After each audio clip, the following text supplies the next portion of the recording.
তো জীবসত্তা যেটা, এটা এখন ইদানিং বেশি মানুষের ভিতরে ভর করেছে। এটা শিক্ষার অভাব। শুধু হলে হবে না, পুরুষদেরকে সে নিরাপত্তাটা দিতে হবে নারীদেরকে। তারা বই পড়ে না, শিক্ষিত না, যেই কারণে তাদের ভিতরে বিবেক বোধটা নেই।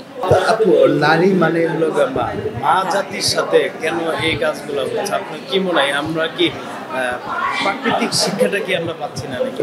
এখানে বিবেক নেই, মানুষের বিবেকহীন। একটা মানুষের ভিতরে দুটো সত্তা থাকে, একটা হচ্ছে জীব সত্তা, একটা হচ্ছে মানব সত্তা। তো জীব সত্তা যেটা, এটা এখন ইদানিং বেশি মানুষের ভিতরে ভর করেছে। এটা শিক্ষার অভাব। এখনকার দেখা যাচ্ছে যে বেশিরভাগ টেলিফোনমুখী হয়ে গেছে, তারা বই পড়ে না, শিক্ষিত না, যেই কারণে তাদের ভিতরে বিবেক বোধটা নেই। যার ফলে এইসব ঘটনাগুলো আমাদের সমাজের মধ্যে আমরা দেখতে পাচ্ছি। মনুষ্যত্ব নেই।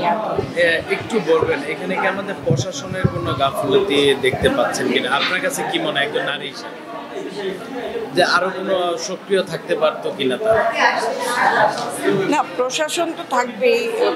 প্রশাসনের গাফিলতি আমি বলবো না, কারণ এটা সবাই যদি আমরা সচেতন হই, তাহলে আমার মনে হয় আমাদের সমাজে নারীরা অবশ্যই নিরাপদ থাকতে পারে। এবং আমরা রাত্রি 10টা, 11টা, 12টা যখনই হোক রাস্তায় চললে যেন নিরাপদ বোধ করি, সেই জিনিসটা আমাদের প্রত্যেকের সচেতন হতে হবে। নারী শুধু হলে হবে না, পুরুষদেরকে সে নিরাপত্তাটা দিতে হবে নারীদেরকে। কারো মা, কারো বোন, কারো মেয়ে, কাজে তাদেরকে সেই নিরাপত্তাটা যদি আমরা না দিতে পারি, তাহলে এখন পর্যন্ত আমরা নিরাপদ হব না, কখনোই হব না।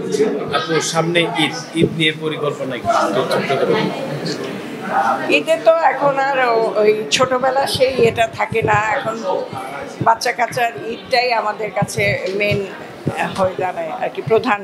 তারা কিভাবে খুশি থাকবে, তারা কি পড়লে ভালো মানে সুন্দর লাগবে, তারপরে এতিম যারা আছে তাদেরকে আমরা কিভাবে সাহায্য সহযোগিতা করব, যারা দুস্থ এতিম তাদেরকে যাকাত, ফিতরা এগুলো দেওয়া, মানে আমাদের সাধ্য অনুযায়ী যেটুকু আমাদের উপরে খরচ করা হয়েছে সেটা দেওয়ার জন্য আর কি আমি সর্বাত্মক চেষ্টা করব।